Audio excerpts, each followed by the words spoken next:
जादुई सैंडल का जादू। धौलपुर गांव में मीरा नाम की एक लड़की रहती थी जिसका कद बहुत ही छोटा था, जिसकी वजह से सब उसका बहुत मजाक बनाते थे, सब उसे बहुत चिढ़ाते थे। मीरा और उसके पापा लोगों की बातें सुनकर हमेशा दुखी रहते थे। एक दिन मीरा ये सब बातें सोचकर रोने लगती है, तभी उसके पापा आते हैं और पूछते हैं, अरे बेटा मीरा, ये क्या हुआ, रो क्यों रही हो? पापा, आपको तो पता ही है, फिर भी आप अनजान बन रहे हैं। मेरे छोटे कद की वजह से सब मेरा बहुत मजाक उड़ाते हैं पापा। पापा, आप ही बताइए ना, मैं ऐसा क्या करूं जिसकी वजह से सब मेरा मजाक ना बनाए। अरे मीरा, तुम परेशान क्यों होती हो? सब ठीक हो जाएगा। चलो चुप हो जाओ और कल सुबह तैयार रहना, तुम्हें देखने लड़के वाले आ रहे हैं। क्या पापा, आप सब जानकर भी अनजान बन रहे हैं? अपने इससे पहले भी कितनी कोशिश की है, लेकिन क्या मिला है? सब आए और सब चले भी गए। मीरा के पापा मीरा को समझा बुझाकर शांत करवा देते हैं और दोनों सोने चले जाते हैं। सुबह होते ही मीरा और उसके पापा लड़के वालों की आने की तैयारी में लगे रहते हैं। सब कुछ बहुत ही बढ़िया चल रहा था। तब तक मीरा के पापा मीरा को आवाज देते हैं, अरे बेटा, कहाँ हो? आओ तो चाय लेकर। मीरा को देखते ही लड़के वाले मीरा को बोलते हैं, अरे अरे, ये हमारी इज्जत का मजाक उड़ाने के लिए बुलाया है क्या? हाँ जी, सही कह रहे हैं आप।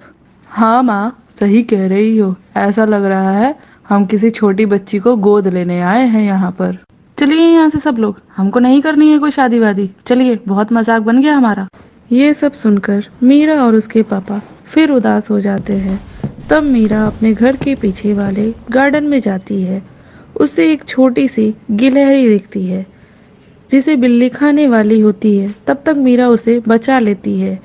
हे भगवान, अच्छा हुआ ये बच गई, नहीं तो मेरे ये लाए हुए अखरोट कौन खाता। छोटी गिलहरी जैसे ही अखरोट खाती है, वह एक लाल परी में बदल जाती है और मीरा चौंक जाती है। मीरा पूछती है, अरे आप कौन है? मैं लाल परी हूँ, मैं तुम्हारे लिए ही आई हूँ। मेरे लिए? पर मैंने तो आपको नहीं बुलाया। ओहो मीरा, अब बकवास बंद करो और काम की बात करो। हाँ बोलिए ना, क्या काम है आपको? अरे मीरा, भला मुझे क्या काम होगा तुमसे? हद करती हो तुम भी। मैं खुद लाल परी हूँ, तो बताओ मुझे क्या तकलीफ हो सकती है? तुम अपनी तकलीफ बताओ मीरा। मैं क्या बताऊँ आपको, मैं तो खुद ही तकलीफ में हूँ। मेरी हाइट ही की वजह से ही सब मुझे बहुत चिढ़ाते हैं, सब मेरा बहुत मजाक उड़ाते हैं। ओ मेरी मीरा, बस इतनी सी बात। ये लो जादुई सैंडल, और ये कांच की है जो सिर्फ तुम्हें दिखाई देंगी और किसी को नहीं। लेकिन एक बात याद रखना है, ये सिर्फ रोज रात के 12 बजे तक ही काम करेगी, उसके बाद नहीं। उसे पाकर मीरा बहुत खुश होती है और लाल परी को थैंक यू बोलती है और खुशी से दौड़े दौड़े अपने पापा के पास जाकर सारी बातें बताती है। दोनों खुश हो जाते हैं। खुश होते ही अब मीरा बाहर जाती है। सब लोग हैरान हो जाते हैं। अरे अरे, ये तो इतनी छोटी थी, है ना? ये बड़ी कैसे हो गई? इन सब के बीच वो लोग भी होते हैं जिन्होंने मीरा को रिजेक्ट किया था। वो लोग दोबारा मीरा के घर जाते हैं और कहते हैं, हमें माफ कर दीजिए, हमसे बहुत बड़ी गलती हो गई। हाँ, हमें माफ़ कर दीजिए, हमसे गलती हो गई।